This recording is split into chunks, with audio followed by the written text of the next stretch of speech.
It was late, almost 2 a.m., when I walked out of my parents' house with just my phone, my wallet, and 2 crumpled dollar bills they had pressed into my palm as if that was supposed to count as my birthday gift.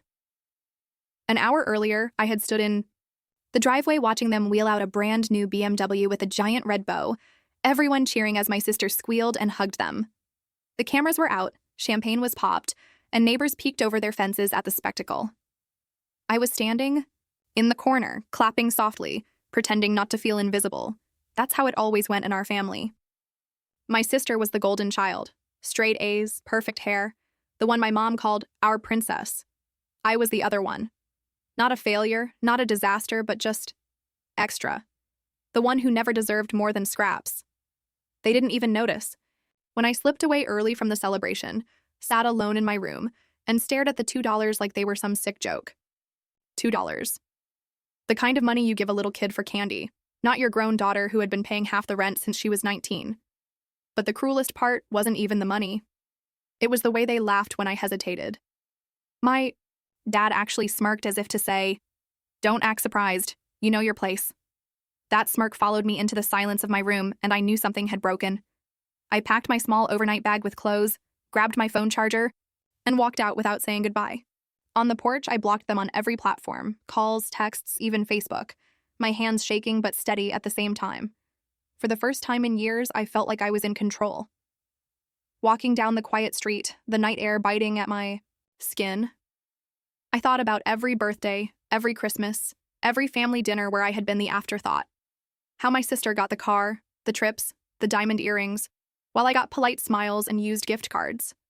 How they once asked me to co-sign a loan for her, but never once offered to help with my tuition.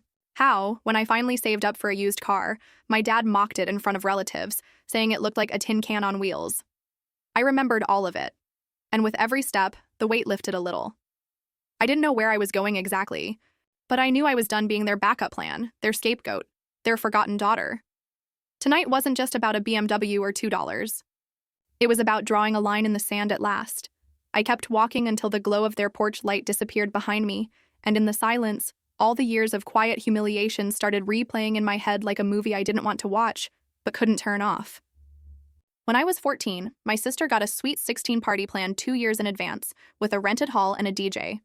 On my 16th, they told me to just invite a few friends over and make do with store-bought cupcakes. I told myself it didn't matter, that I wasn't the type who needed attention, but standing in the driveway last night watching that red bow sparkle in the headlights, I realized it always mattered. It had been building up, layer by layer, like bricks on my chest. I remembered last Thanksgiving when my mom leaned across the table, looked right at me, and asked if I could take an extra shift at work to help chip in for my sister's grad school books. I had nodded, biting the inside of my cheek until it bled, while my sister smiled like it was the most natural thing in the world for me to sacrifice while she received. Nobody noticed I'd worked through Christmas morning that year, but they noticed her tears when she didn't get the exact color laptop she wanted. That pattern was my life, me absorbing, her receiving. So when they pressed those 2 crumpled bills into my palm, it wasn't just insulting. It was confirmation. They weren't ever going to see me as worthy. I walked faster, past shuttered houses and sleeping dogs, the quiet of 2 a.m. wrapping around me.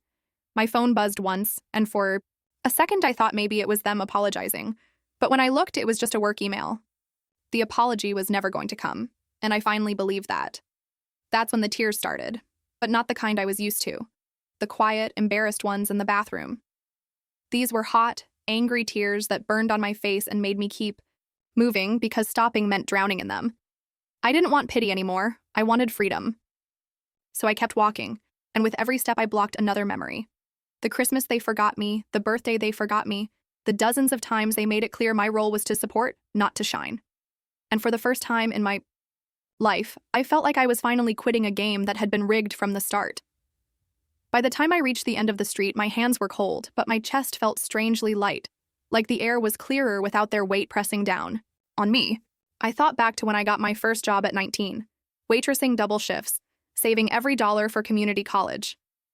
My parents barely said a word about it, except once, when my dad reminded me not to make a big deal about paying tuition myself because it might make my sister feel guilty.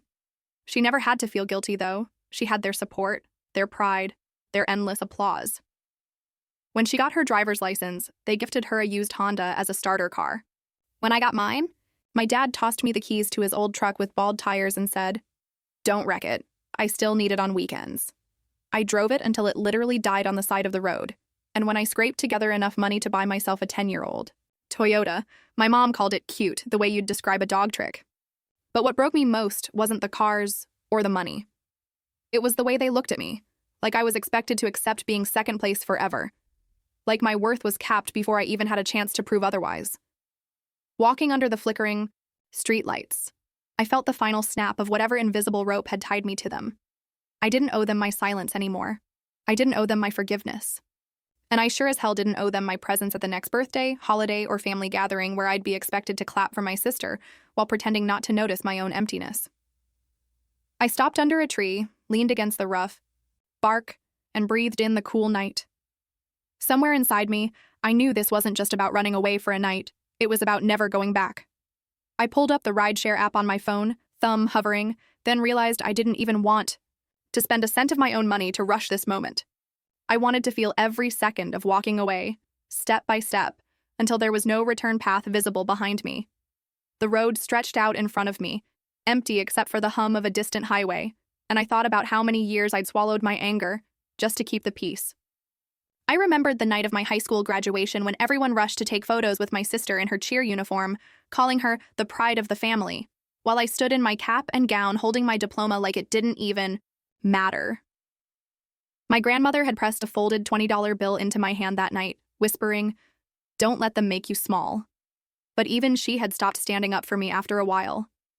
I'd convinced myself that being overlooked was survivable, that if I just worked harder, loved them more, maybe one day they'd see me. But as I walked past the empty convenience store, its neon lights buzzing, I realized that day was never coming. The truth was sharp and ugly.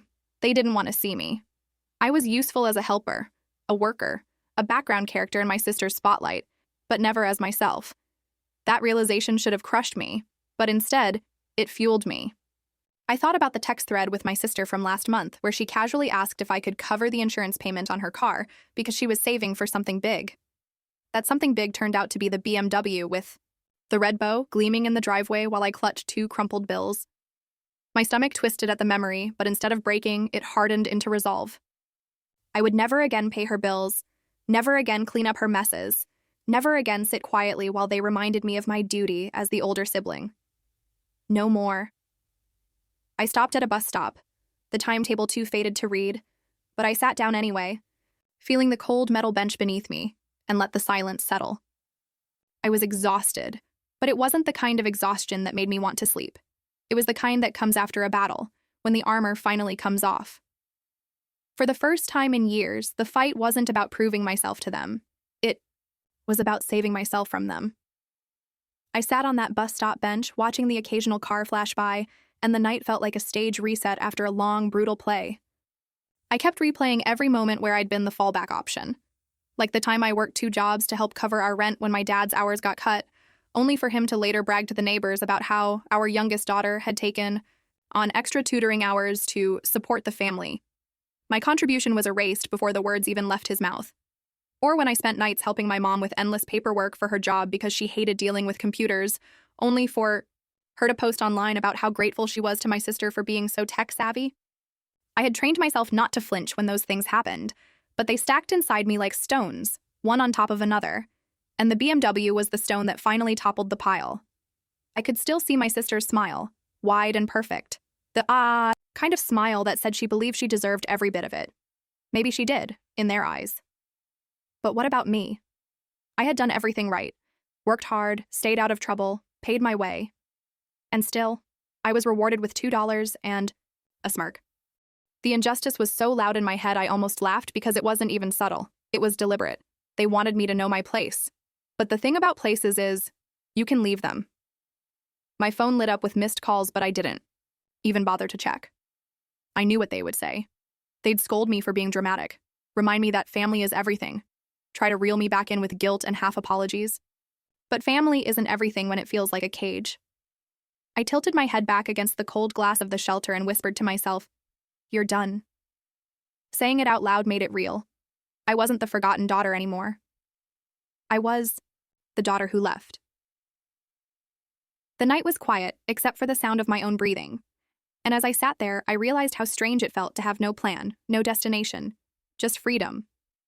For years, I'd convinced myself I couldn't survive without their approval, that even scraps were better than nothing.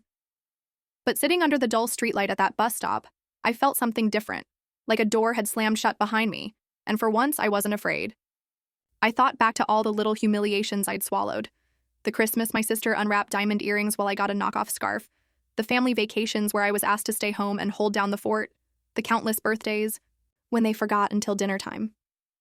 Every memory was a stitch in a quilt that kept me bound to them, and tonight I was tearing that quilt apart piece by piece. My phone buzzed again, this time a string of texts that lit up the screen. "Where are you? Don't be ridiculous. Come back before you embarrass us." The last one made me laugh, a sharp sound in the still night, because that was their real fear, embarrassment not losing me. They'd never feared losing me because they never thought I'd leave. I typed out one final message, not to them, but to myself in the Notes app.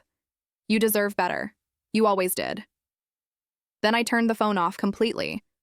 The air was crisp against my skin, and for the first time in my life, I wasn't waiting for their approval, their permission, or their love.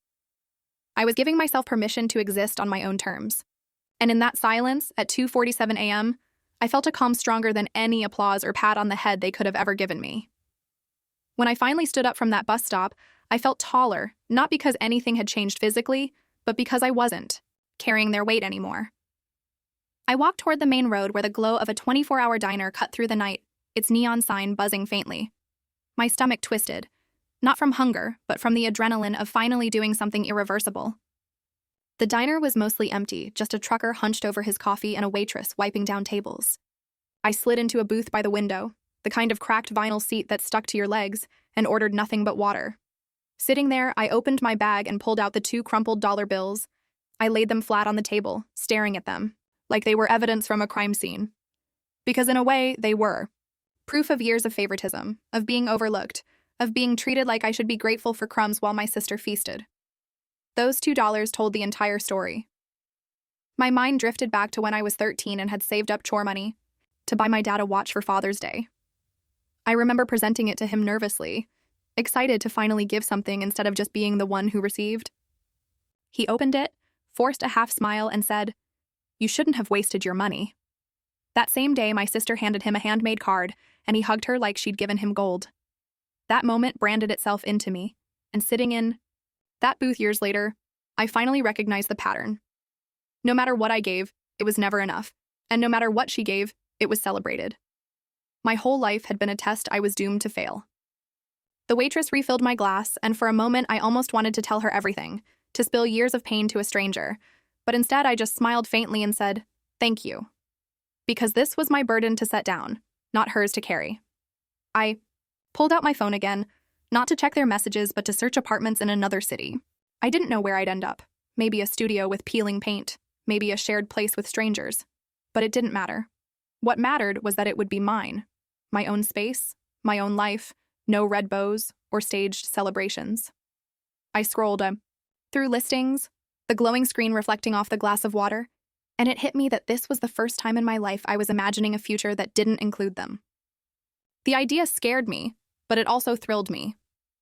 The diner clock ticked past 3 a.m., and I told myself that by sunrise I'd decide.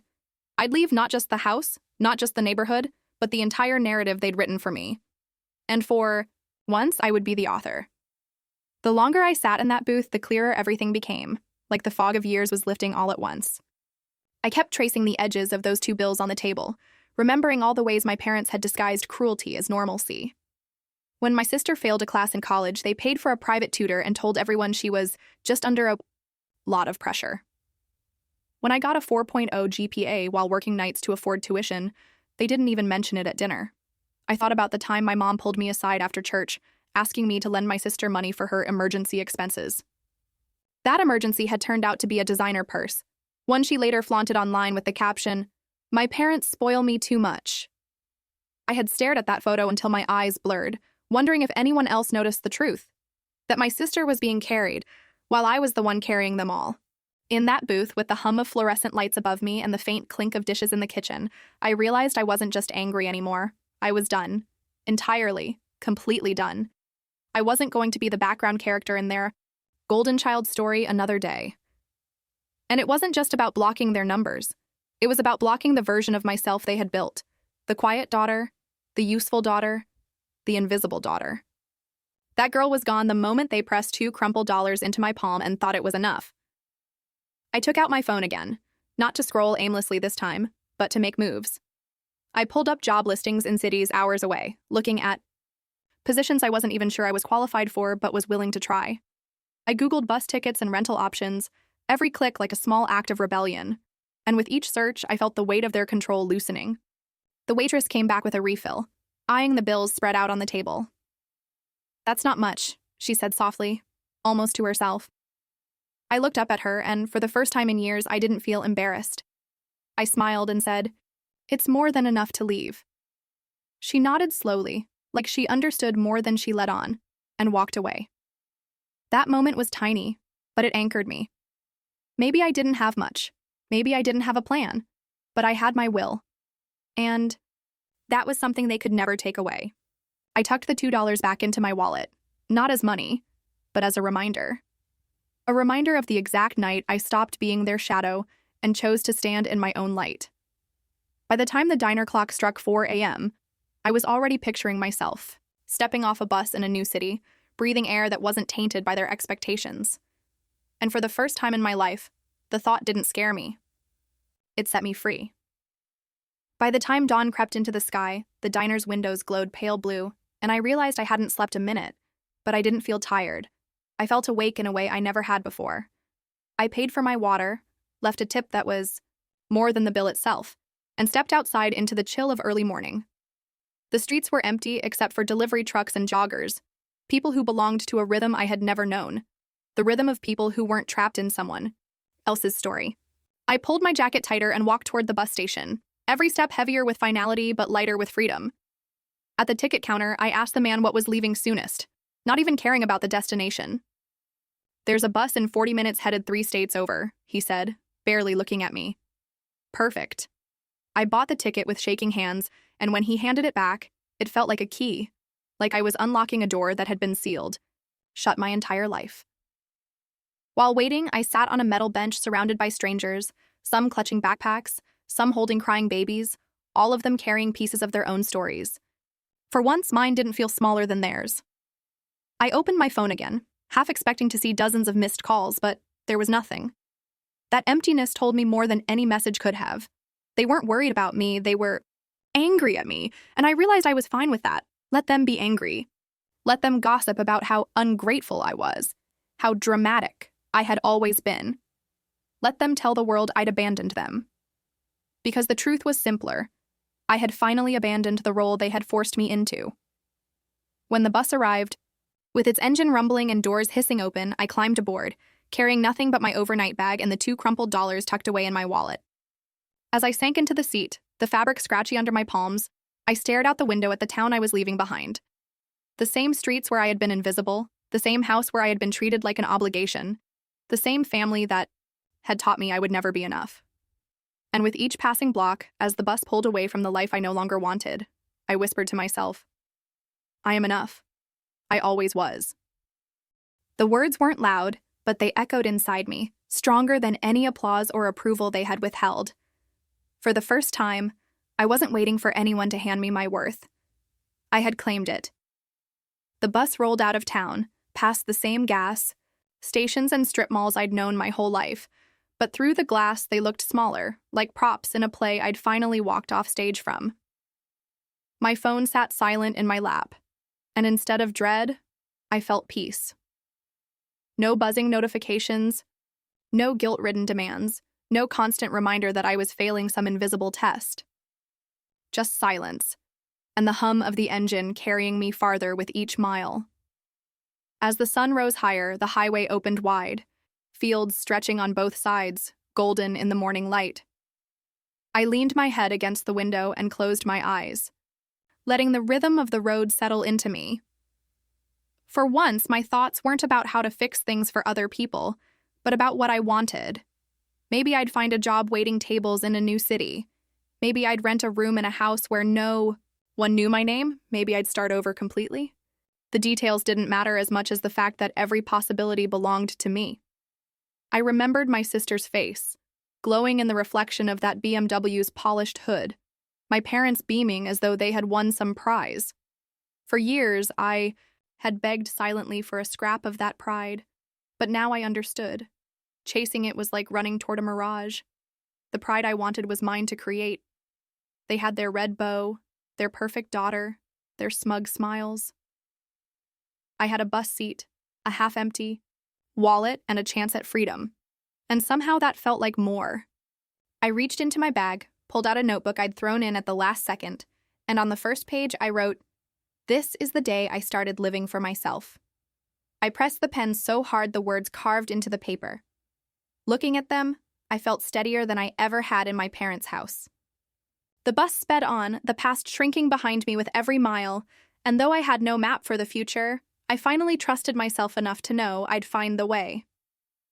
Hours passed as the bus hummed along, stopping in small towns I'd never heard of, letting passengers shuffle on and off. I stayed quiet in my seat, clutching my bag to my side, staring out the window as new landscapes unfolded. Rolling hills, endless stretches of farmland, small clusters of houses with porches that looked nothing like the one I had walked away from. With every mile, the tension in my shoulders loosened, like chains falling away.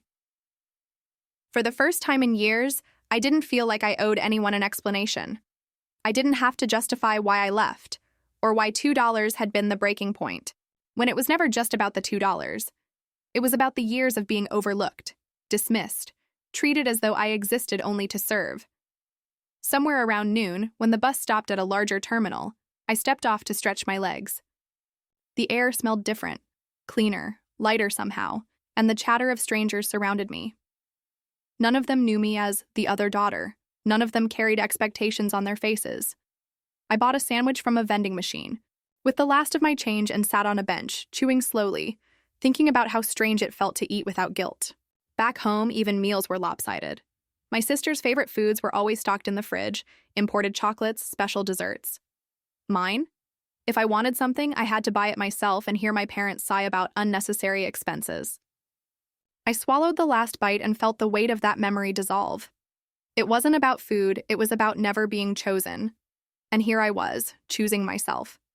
I walked back toward the bus with a steadiness in my step, clutching my bag tighter, not out of fear, but because it was all I had, and for once, all I needed. When I climbed back aboard and the doors hissed shut, I felt like I was sealing the past behind me. I didn't know what city I would land in, or who I would meet. But I knew one thing with absolute clarity. I would never again sit at a table where I was given scraps and told to smile. The bus pulled into the next city just after.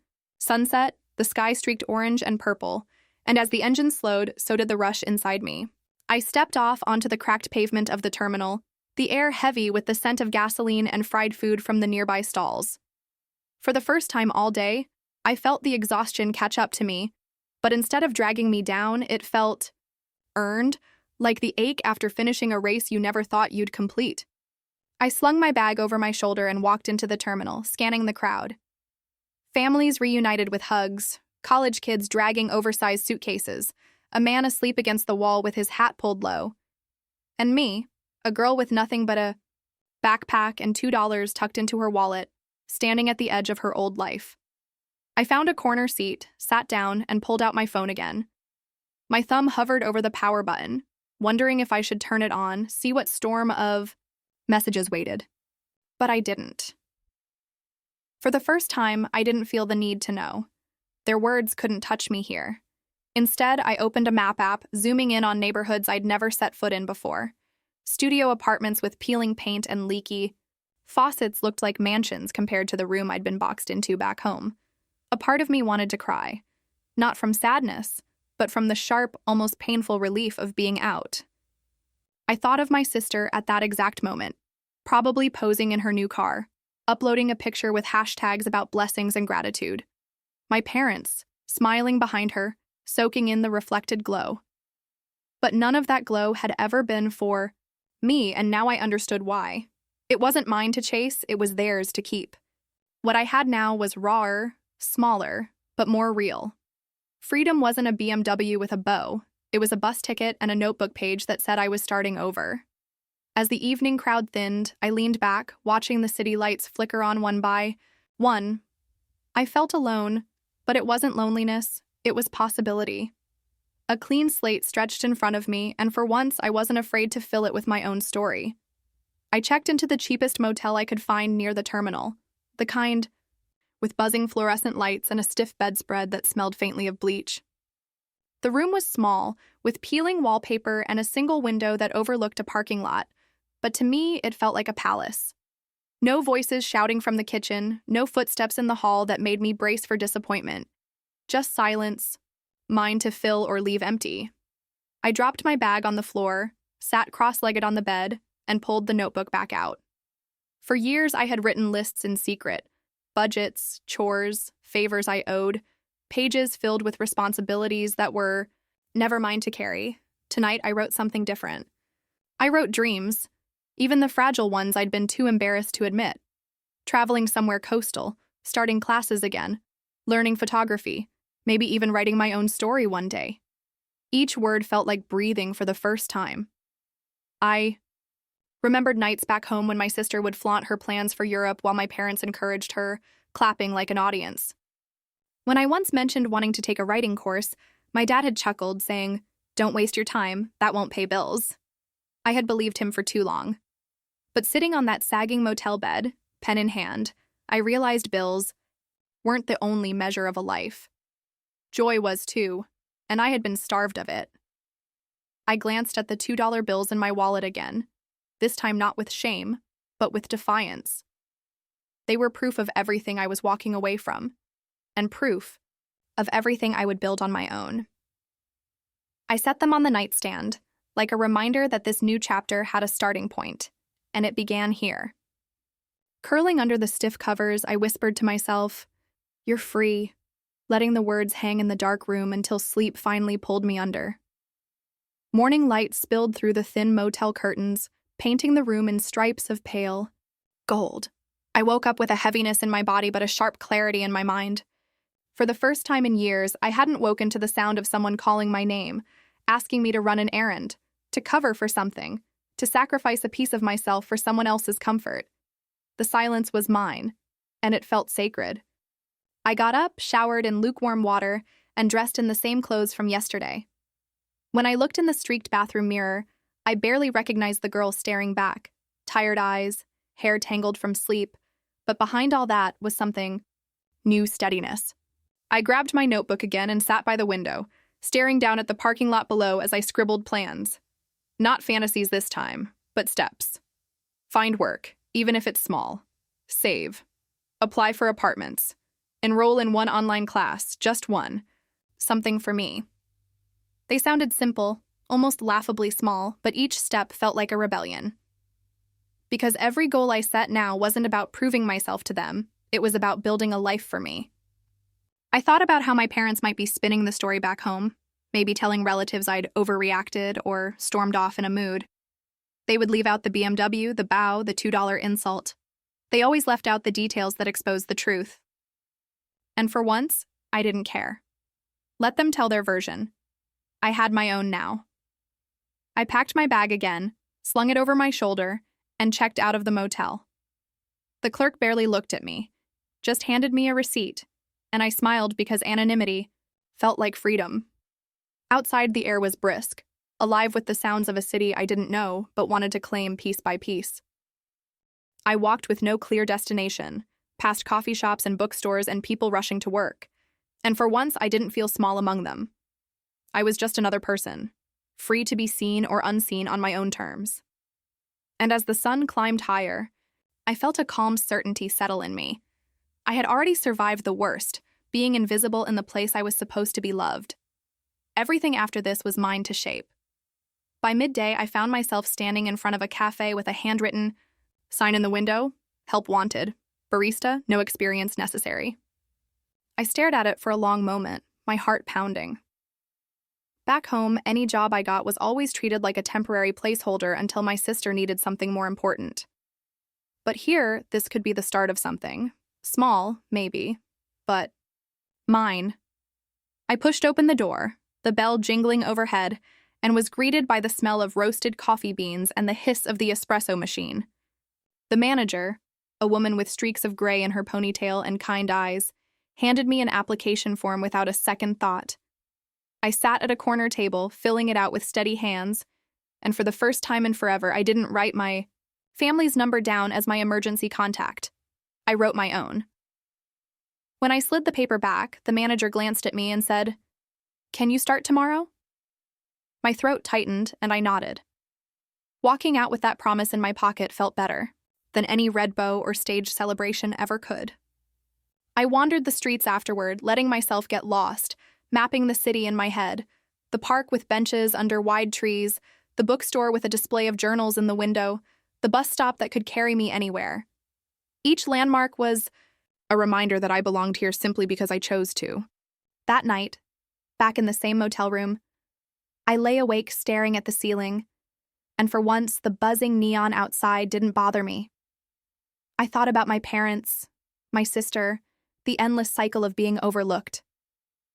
I realized they might never understand why I left, but it didn't matter. Their approval wasn't the currency of my life anymore. I had something better. The fragile, exhilarating beginning of independence. I pressed the $2 bills between the pages of my notebook before closing it, like sealing a chapter for good. Tomorrow I would step behind a counter, pour coffee, for strangers, and start building piece by piece. It wasn't glamorous, but it was mine, and that was enough. The next morning, I walked into the cafe wearing the only clean shirt I had left from my bag. My hands trembled slightly as I tied on the apron, but the moment I stepped behind the counter and the smell of coffee surrounded me, I felt something I hadn't in years, useful in a way that was mine, not borrowed for someone else. The first customer smiled at me, asked how my day was going, and it startled me how natural it felt to answer honestly. "It's a good day." I wasn't pretending for anyone. With every order I took, every latte I fumbled through making, I felt myself learning, settling, becoming part of something that didn't require me to compete for scraps of attention. At lunch, the manager clapped me on the shoulder and said, "You're a quick learner." I almost teared up, because that tiny sentence was more recognition than I'd gotten in years at home. Walking back to the motel after my shift, paycheck, paperwork in my bag, I thought about how different this day felt compared to the night of the BMW. That night, I was nothing but a shadow in my own family's story. Today, I was a person with purpose, no matter how small the steps. I bought myself a sandwich and a coffee from the cafe before leaving, savoring every bite like it was proof that I could take care of myself. Back in the room, I spread out my notebook again, writing down the words, "First day, first step, first life that belongs only to me." The pages were starting to fill, not with chores or debts, but with beginnings. That night, lying on the stiff mattress, I imagined my parents, back home, probably parading my sister around in her new car, neighbors fawning over her as if she had earned it, and I realized something powerful. Their story could go on without me. I didn't need to edit myself into it anymore. I had my own narrative now, written in cheap ink on notebook paper, lived out in a city where nobody knew my name. For the first time, the idea of being unknown wasn't terrifying. It was beautiful. By the end of that week, the routine of the cafe became a rhythm I could trust. Wake up early, shower in the creaky motel bathroom, walk through streets that were slowly becoming familiar, and slip into the hum of grinding beans and clinking cups. It wasn't glamorous, but it was honest, and every hour I worked was mine. Each paycheck stub tucked into my notebook felt like a brick laid in the foundation of a life I was finally building for myself. In the quiet moments between customers, I'd catch myself staring out the window, watching the world go by, and realizing how different it felt to exist without the constant backdrop of comparison. No one here knew about my sister's BMW or the $2 crumpled dollars. They just knew me as the new girl behind the counter who smiled shyly but always tried her best. And somehow, that was enough. One night after closing, I lingered in the cafe as the manager counted the register. She glanced at me and said almost casually, "You seem lighter than when you first walked in, like you finally exhaled." I froze for a second, then laughed softly because she was right. For years, I had been holding my breath, waiting for someone in my family to notice me, to value me, to say I mattered. And now, in a place full of strangers, I didn't need to wait anymore. Walking back to the motel under the glow of street lamps, I thought about how far I'd come in just days. From standing in a driveway watching a BMW gleam under the spotlight, to standing in my own shoes with a steady paycheck and a future that belonged only to me. I knew my parents were probably spinning the story by now, painting me as ungrateful, maybe even dangerous for leaving at 2 a.m. My sister was likely posting pictures of road trips in her new car, captions dripping with gratitude for the best family ever. But their narrative no longer stung the way it once did. Let them write whatever version they needed to soothe themselves. I had no reason to correct them, no reason to fight for space in a story that was never written for me. Because I had started my own book, one no one could take credit for but me. And for the first time in my life, that was enough. Weeks passed, and the motel gave way to a tiny studio apartment with cracked tiles and a leaky faucet, but it was mine. I signed the lease with trembling hands, the pen digging into the paper as if I could etch permanence into the ink itself. Carrying my overnight bag up those narrow stairs felt like a victory march. No bows, no cameras, no applause. Just me. Unlocking a door to a space where no one could barge in. No one could minimize me. No one could tell me I didn't deserve it. The walls were bare, the mattress thin, but the silence was clean. I bought a secondhand lamp from a thrift store, a chipped mug with faded flowers, and a set of mismatched plates. Each object was small, ordinary, but they carried more weight than all the glittering gifts my sister had ever flaunted, because I had chosen them for myself. At night, I sat cross-legged on the floor, sipping instant coffee from that chipped mug, and wrote in my notebook by the glow of the lamp. Every page was a piece of me returning to life. The cafe job grew steadier, and soon my coworkers became more than faces. There was Mia, who studied at night and always slipped me extra muffins that didn't sell, and there was Jordan, who teased me about my clumsy latte art but taught me how to steam milk just right. They didn't know my past, didn't weigh me down with expectations, didn't measure me against anyone else. They just saw me as I was, and that was enough. Some nights after closing, we'd sit on the curb outside the cafe, talking about our dreams in the half-light of street lamps. For the first time in my life, I spoke mine out loud without shame, that I wanted to write, to maybe one day tell stories that reached people who felt invisible, people like me. And when Jordan grinned and said, "Then you should. Your voice deserves to be heard," I nearly cried because no one in my family had ever said those words to me. Back in my apartment, I pinned small victories to the fridge with magnets. My first paycheck stub, a receipt for rent paid on time, a library card. They were ordinary things, things my sister might have mocked, but to me they were milestones. I had built them on my own, brick by brick, without anyone handing me keys or bows. I often thought about my parents during those quiet nights. I imagined them sitting at the dinner table, their seats filled with my sister's laughter, her new car parked proudly in the driveway. Maybe they told the story of me leaving as a tantrum. Maybe they painted me as selfish or dramatic. But their words no longer defined me. Let them believe whatever story kept their world intact. Mine was unfolding, here, away from their gaze. I still carried the 2 crumpled dollar bills, pressed flat between the pages of my notebook. They had become more than money. They were a marker, the exact point in time when I drew the line. Sometimes I'd open the notebook and trace the edges of those bills, not with anger anymore, but with gratitude.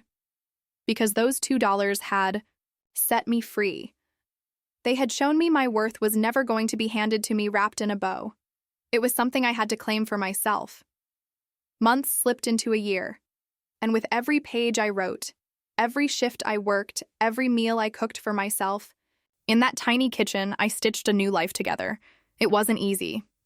There were nights when the loneliness cut deep, when the weight of silence pressed too heavy, when I wondered if I had made a mistake.